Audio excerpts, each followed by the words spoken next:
Hello and welcome to Off the Beaten Pots, bringing great food back to the great outdoors. My name is Tom and today we are looking at COOKSETs.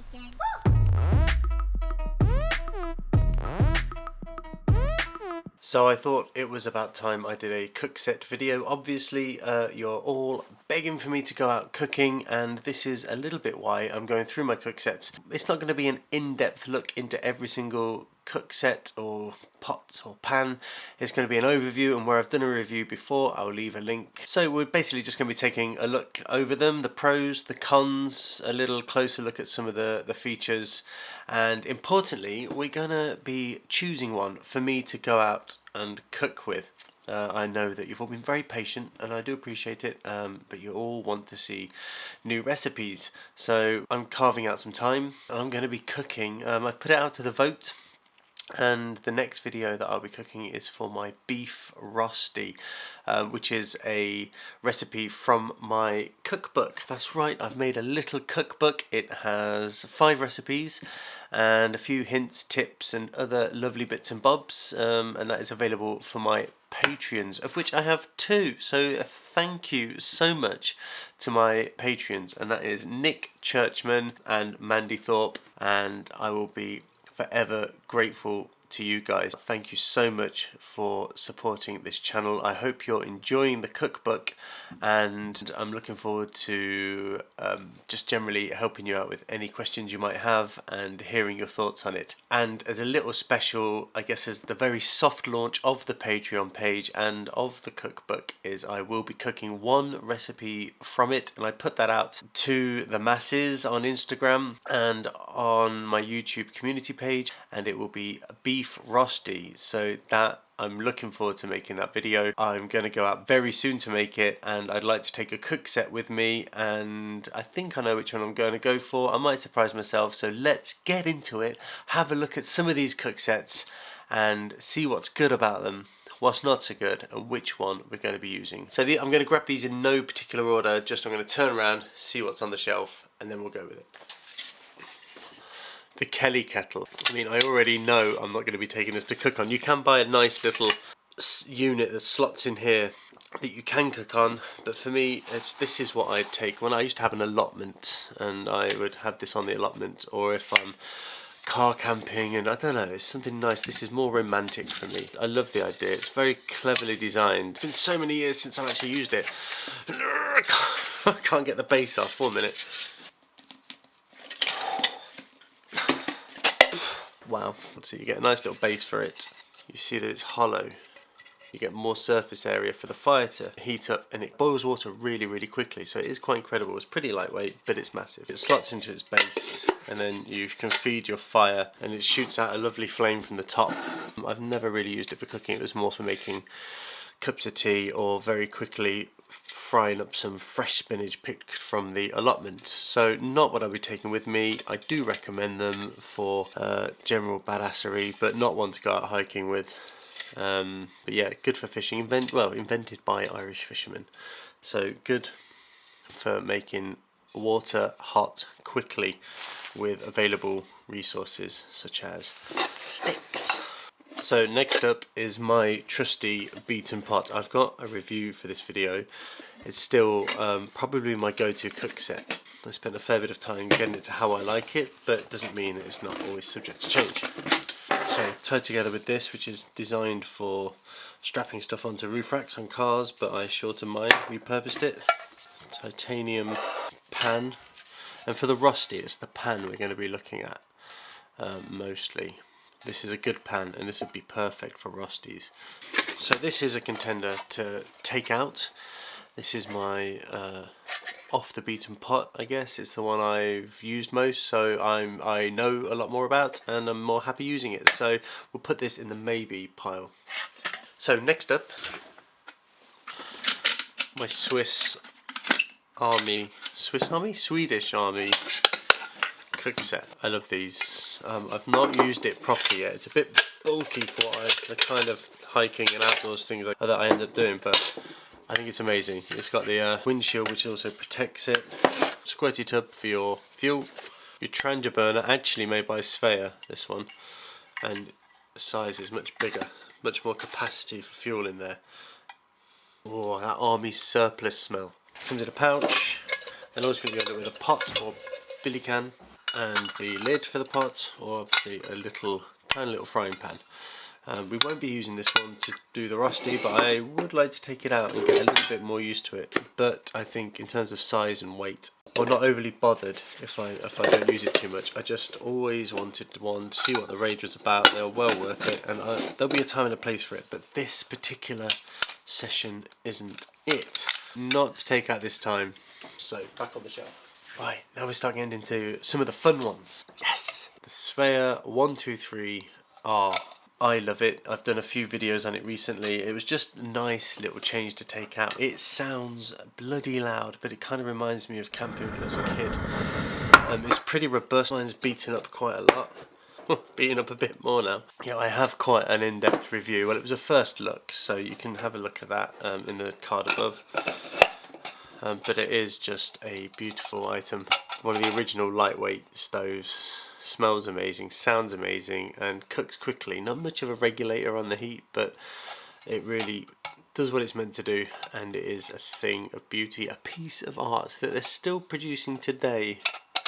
So, is it for us on this trip? It's a maybe, but I'd like a slightly bigger rosti than this pot would allow, although you could make multiple ones in there. It is possible, so it goes on the maybe pile. This has been a lot of fun to use. This is my Optimus 8R. The pros and cons of this. Well, I think I'd use this one more. I'd pack it into my car, and it's good for carside camping or camping. It's lightweight-ish, got a lovely handle. Everything contains in there. The only thing that lets it down, and it's not really a letdown, it's just, you know, you choose the purpose you take it for, is the fact that this lid, I wish it wasn't only a lid. Like the Optimus 99, which I'd love to get my hands on, the lid comes off and becomes the pot, so that would just slide off. It's all silver in design, and then the pot has a clipper and a windshield, and that's a bit more sort of what I'm after, but the principle is the same, except on the 99 it doesn't do this, so that slides out to get your burner in the centre. And you put your regulator stick thingy in there, and this has got some fuel. You can prime these by keeping your hand on the cylinder and let it flow through, or you can get these little pots from eBay. They're pretty lush replicas, which I've got just a little bit. Oh, I love that. A little bit of naphtha in there that I use for priming. Just because it does take away a little bit of the faff and just gets it going quicker. Downside is it's not sort of a self-contained with pots and pans, but nothing has to be like that. I guess the bonus of that is I could choose which pots and pans to take, and being as I'm making a rosti, this has got quite a nice area for putting a pan on, quite a good amount of heat and a longevity of heat. So it's up to me to take any old pan of my ingredients, and while I'm going on a day hike, it's not much of an issue. So this goes in the maybe pile. Let me know if you'd like to see a more in-depth review on this.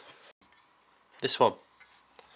This is my MSR Pocket Rocket Deluxe. Obviously they've got lots and lots of different systems in the Pocket Rocket range and beyond, and the reason I like this one, it is compact. It's not the most compact, but it has this lip on the edge that surrounds the flame, which acts as a kind of windbreak, which I like. Obviously I'd take a wind guard anyway to sort of deflect some of that heat. It's got quite an incredible output of heat. Obviously it's pressurized and it's not too loud. Right, I'm going to turn it on. I did it before and melted my mic, so I'm just going to move it away. This is great because it's nice and big, so you can get that in gloves. You don't have to faff. It's easy to get, but they've made it in a way that's not too easy to just accidentally can't just flick it on. You have to definitely turn it. Clicky starter, which is always useful. These can fail, so it's always worth taking a spare fire lighting source with you. A ferro rod would sort this out, no troubles. But anyway, you turn it, hiss, now your microphone, and look how well you can regulate this heat. It can fit into, like most things, like I've got this, my Tomshu Titanium 1100mm, which is sort of the one I like to work with. You can go a lot smaller, of course, but I fit it into here. It means I can take a few extra bits and bobs. If I was to take this, I'd take the frying pan, especially for the Rosti, although you could make the Rosti in here, so worth noting. But it's not the smallest of the Pocket Rocket range, but I mean, I'm not going to moan about that size. That is pretty good, and it weighs absolutely bugger all. And extra, I bought the stabilizer, which is great because this is sort of universal with that clip there. So I just get this and this packed into there. You can either get a Ranger band or you can throw it into here. So although this will be very useful, I don't think I'm going to take it for this particular episode for the Rosti. So moving on to one of my all-time favourites, and again I've done a review on this one, is the Transit Mini, and I don't know if they keep doing these. I need to find out. They are set to release the Transit Micro, which, if they've settled on a final design, they're not sharing it with anyone yet, but it doesn't seem to have a frying pan. But I'm looking forward to getting my hands on one and leaving a first look / review on that one and seeing just what we can make with it. Anyway, the Transit Mini is one of my favourite cook sets ever. So it comes with your lid for the whole set, which is also your frying pan, pan holder, snuff lid, base for it, pot, and of course it comes with the Transit burner, but mine is actually in another set. This is a beautiful little set that sits in there. You can sort of push these tabs out a bit to make it a bit more, give it a bit more tension. And they're designed, I love this, that's designed to sort of be grippy with the little lip there. Right, and that's designed to not move there, which is great. And then obviously the frying pan also has a lip, and that's designed so it doesn't wobble too much when that's on. This seems flimsy, but it's actually perfect. Anyway, there's a review for this, I'll leave a link. This is actually quite a good contender for the upcoming trip or walk because it's only ever that big. The downside to it, the mug doesn't fit in there. Not that much effort to take a spare mug, is it? So this is going well and truly in the maybe pile. Wait! So next up, and finally, the thing that got me hooked on this whole malarkey in the first place. So the Transit 27. So I used to take this everywhere, and this was my go-to. This is what got me hooked when I realised I could do some actual proper cooking while in the back country. And I've accessorised it. So obviously I've got my chopping board. Love this thing. Strainer. I bought this thing because I wanted everything to do with it. So this is great because I can put my mocha pot on there. Before I used to make cowboy coffee in the kettle. 2 pots, which are really need cleaning.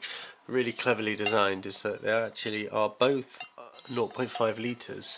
It's just one is designed slightly narrower to fit in that one. Genius. And obviously the world famous windshield. This is incredible. This is what I would take out camping with me. Yeah, it's really versatile. So, and you can have a lot going on for more complex dishes. You've got 2 pots, you've got a pan, you've got an open flame. It's the built-in windshield means you don't need a windshield with you. So it's just so versatile. Really, for the sake of the size it's packing down into.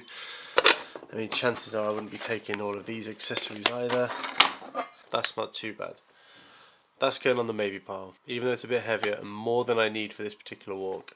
I've not used it in ages and I'm tempted. Right, what accessories am I going to be taking with me? Gerber Complete.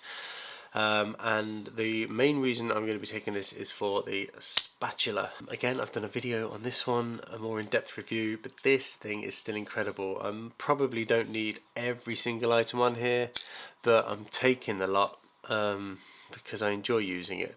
So that's coming with me for sure. My windshield, I bought this from Cotswolds Outdoors. It's just a standard Vango windshield. It's not the tallest of the ones. It is a nice size. It's just enough to cover where the pot meets the flame. and to bounce a bit more heat back up into the bottom of the pot. This is fine for me. That's coming with me, that's coming with me. So now I just need to choose my COOKSET. Trangia, you know I love you, but the 27 this time is not for me, and I'll be saving this for a different trip. Optimus, I love it, but not this time. Which brings me down to the final two choices, and that is the Trangia Mini and my very own off the beaten pot. Okay, so what I'm going to do is I'm going to take them both home, and I want you to decide. So you tell me which one of these two I'm taking with me next. I'll put a poll out as well. Is it going to be the Trangia Mini or my off the beaten pot? So thank you for joining me on another episode of Off the Beaten Pot, a very exciting one for me, a little bit of a tour through my COOKSETs. If there's any that you want to see a little closer look at, then let me know in the comments below, and I look forward to actually taking one out onto the coast path and to cook Rusty from my brand new cookbook. Cheers and gone.